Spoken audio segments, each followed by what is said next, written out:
This is Jenna Burt, host of the Confessions of a Military Spouse podcast. Thanks for listening to the following broadcast on Public House Media.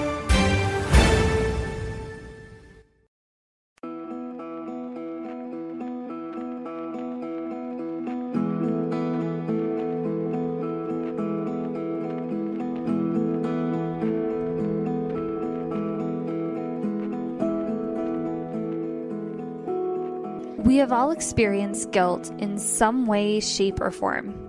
For some, guilt can simply feel like feeling guilty that you ate something.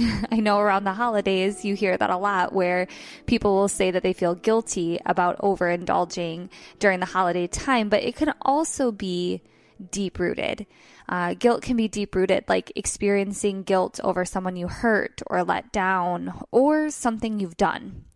Okay, deep breaths, everyone. Guilt is hard. So just take a deep breath with me in and out, because I know that guilt can be burdensome and it can be heavy. And today I want to talk to you about unnecessary guilt.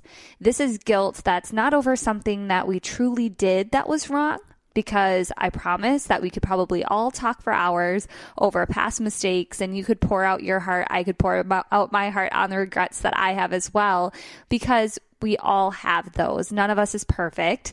We all have a past. But today I want to talk to the person who's been carrying around guilt that is displaced, and it doesn't belong residing in your heart or your mind any longer. And I've been there, and I want to paint that picture for you today. So when I was 10 years old, my younger sister and I, we went after school and we sat at the same spot that we sit every single day.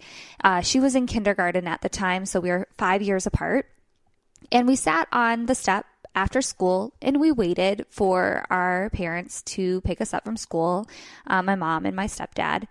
And we waited, and we waited, and we waited. And it started to get late, and all the cars cleared from the parking lot. The buses all had departed for the day, and all the students had left. And we just sat there, and we looked at each other, and we thought it was really weird that our mom was running late, but we didn't really think anything of it. We just thought she was running late. And after some time had passed, our principal came out and got us, and we had to go into the principal's office. And I remember that moment feeling like it went by for so long, where we just waited, and phone calls were being made to our emergency contacts, and no one showed.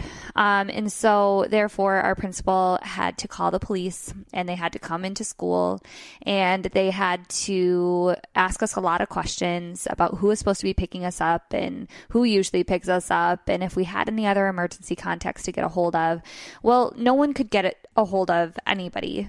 So therefore that police officer had to load us into his cop car and bring us over to foster care. So we were in a foster home that weekend, something that I never wish on anybody else. It was, for us, was not a great experience, but we were in foster care over the weekend, and I'll save that full story for another time. But after the weekend had passed, we went back to school, and we were told to pack up our things, and that we would never see our classmates again. We would never see our teacher again, and that we would be moving in with some other families. So graciously, God was so good, and we were allowed to live with family members of ours that were taking us in. But I had to make a decision at 10 years old of whether or not I wanted to move with my younger sister, who was living with one of our family members, or if I wanted to move in with another family member that would remove me and separate my younger sister and I. And I had grown up with my younger sister, so we had always known a life together. But I did know that I did not want to live with the family member that she was living with. So at 10 years old, I had to make a really difficult decision. I had to make a decision that I shouldn't have had to make as a child. And I made the decision to live separate from my younger sister in a different home, and it tore us apart. I had always known a life, like I said, with my younger sister, and I, at 10 years old, had to make a decision that would separate us. And this decision haunted me for years, because I watched as my younger sister went through a lot of hardships. She went through a lot of changing of friends, making poor decisions, feeling neglected, feeling abandoned by me, and I felt so much guilt over that decision. Although I was young and although I had to make this decision I should never have had to make, for me, I suffered through that guilt like I was the worst person ever. How could I do this to my sister? She was going through so many things, and if I would have been there with her, I could have eased the load and I could have made her feel different than the feelings that she was feeling. And so I had to make that decision. And years and years and years went by before I could really let go of that guilt. And that's the kind of guilt that I'm talking about. If you've ever experienced something that was not your fault, but you're carrying this overwhelming amount of guilt over that, I just am talking to you today. And I'm coming from the angle that I have felt that way too. And I carried it for so long, but it wasn't my fault, and it isn't your fault either. So whatever you're holding on to today, whether it is your fault or whether it wasn't your fault, that guilt needs to be let go before it rules over your life, because guilt can come in and it affects so much. It affects the way we think about things. It affects our relationships, which is what the season is all about, and relearning what love is. It affects our bodies. It can come out as physical, where we're stressing over things. Maybe anxiety is linked to it. Guilt can really tear a person apart. And if you're hanging on to something today, like I said, whether it really was your fault, because we all have those things too, or whether it's something that was not your fault, that specifically, you need to draw a line in the sand and you need to forgive yourself today. And I encourage you by that. You need to forgive yourself and learn to let go of this bondage that's been ruling over your heart for far too long. For some of you, that might be, it just happened. Maybe it was just a few days ago you did something and you need to let that go, or whether it was weeks ago or months ago. For me, it was years long of baggage that I had to forgive myself for. I had to come to terms with the fact that it wasn't my fault and let it go. And you can turn that energy into something beautiful. Take all that energy that you're using to fester into why you could have made a different decision, why you could have made a different choice, why you could have turned a different direction or helped somebody that you didn't. And you can turn all that energy that you're spending into that guilty framework, that guilty mindset, into something beautiful. Now, I would love to say that that's an easy journey as far as forgiving yourself and making amends with that and being able to move forward. But it was honestly one of the hardest things I've ever had to do, and time consuming, especially since my younger sister, like I said, we're 5 years apart. So she's in her adulthood as well. And she's still struggling with so many areas of her life that I can't save her from. And it started when she was a 5-year-old girl. And me feeling like that guilt was my fault for not being there with her, not being able to be there to protect her or to help her, or to guide her, to mentor her. And now we're both in adulthood. And she's still struggling with areas of her life that, I wish that I could save her from, but I know that that's not my place now, and I've healed from that a lot. I still love her. I'm still able to do that from afar, but I can't hold on to the bondage that was keeping me to, play those games with myself, those mind games of, why is she acting out this way, or why is she making this decision? I'm sure it was my fault. I had to turn that fault over. And that's what I want you to do as well. Maybe you can relate to how hard this journey is of forgiving yourself. And maybe even if you're not in a full forgiveness mode where you're ready to do that, maybe you can listen to my journey. You can listen to this experience in my life, and maybe it helps take that weight off even just a little bit.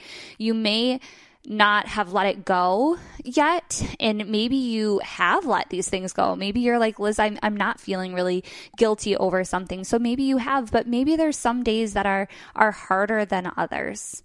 And we all have those where guilt creeps in, and some days are harder than others. And then some days we're walking in that freedom and you aren't living in the same negative space every single day. And maybe for some people, that shame goes away for a while and then it creeps itself back in. So I just want to meet you wherever you're at. If you have experienced guilt, if you're on the journey to overcoming guilt, if guilt goes away for a while and comes back, wherever you're at, we need to stop walking through that same circumstance, that same scenario over and over again. It's not helping anybody, especially not helping our own mental and physical health, to be walking over same circumstances over and over and over again of what we could or would or should have done. And we also need to stop punishing ourselves for it.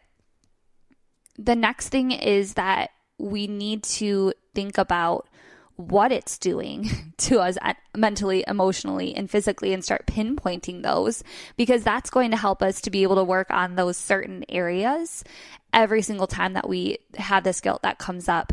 Ask yourself, how am I feeling when this comes in? How am I feeling mentally? Am I remaining stuck for a short period of time? Am I remaining stuck for a long period of time? Am I in a mental fog? Emotionally, how am I feeling? Emotionally, does it stir up unwanted feelings? Does it make me feel like I'm not enough? Does it make me feel like I should be doing more?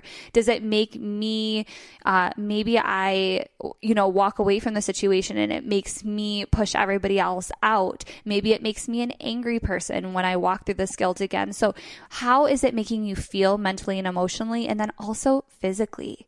Are you getting headaches when this stuff comes up? Maybe for me, I get like tension headaches. If you can relate to that, like, are you getting a tension headache when it comes up? Physically, are you just feeling fatigued, worn down, even though you feel like you've done nothing? Because our mindset and being able to think through these situations puts on this bondage, and all of this guilt and shame just surfaces in so many different ways. So think about what that looks like for you and maybe pinpoint what those areas are for you so that when they come in, you can chisel away little by little at each of those. Because God doesn't want us to hold on to that. In fact, He wants us to think about that guilt that we are holding on to and physically drop it at His feet.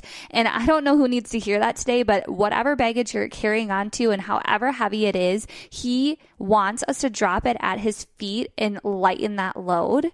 He sent His only Son. God sent His only Son. His only Son, and I'm a parent, so I cannot even imagine the feeling of sending your only Son to die so that we, as humans living on this earth, don't have to live in our bondage anymore, and we can move forward in that confidence because of His sacrifice.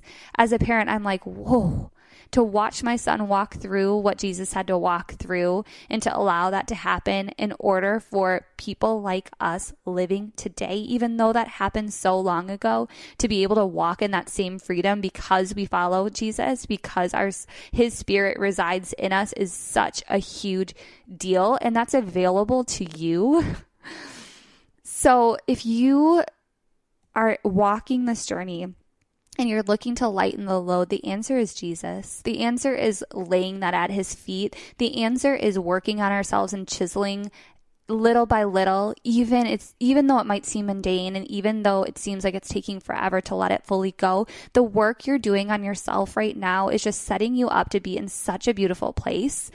And if you just need someone to share this guilt with, I don't need to be all in your business. I'm not asking you that you have to, just because I have a podcast and I'm speaking on these issues that resonate with you, I'm not saying that you have to come to me, but I do invite you to email me this week at invitedpodcastphm@gmail.com if you are the type of person that needs to physically type out the guilt that you're experiencing and drop it in somebody's inbox. I invite you to simply email me what guilt you want to free yourself from. And I promise I'm not here to judge you or look differently at you. I just want to be a person that's in your corner, that's helping you, that understands, that's empathizing, and that's here to catch you as you're feeling like you're falling, or uplifting you as you're starting to take these steps in the right direction. I find that myself, for me personally, the more that I speak out these things and I let go of them, the less control guilt has over my life. And I want the same for every single person who's listening to this podcast today, because it matters so much to me. And as I'm sitting here and reflecting over everything I just said, I am not saying that this is from God, but I know that if He could be with you right now, here in this moment, He would impress on your heart all the ways He loves you and finds joy in the person He's created you to be.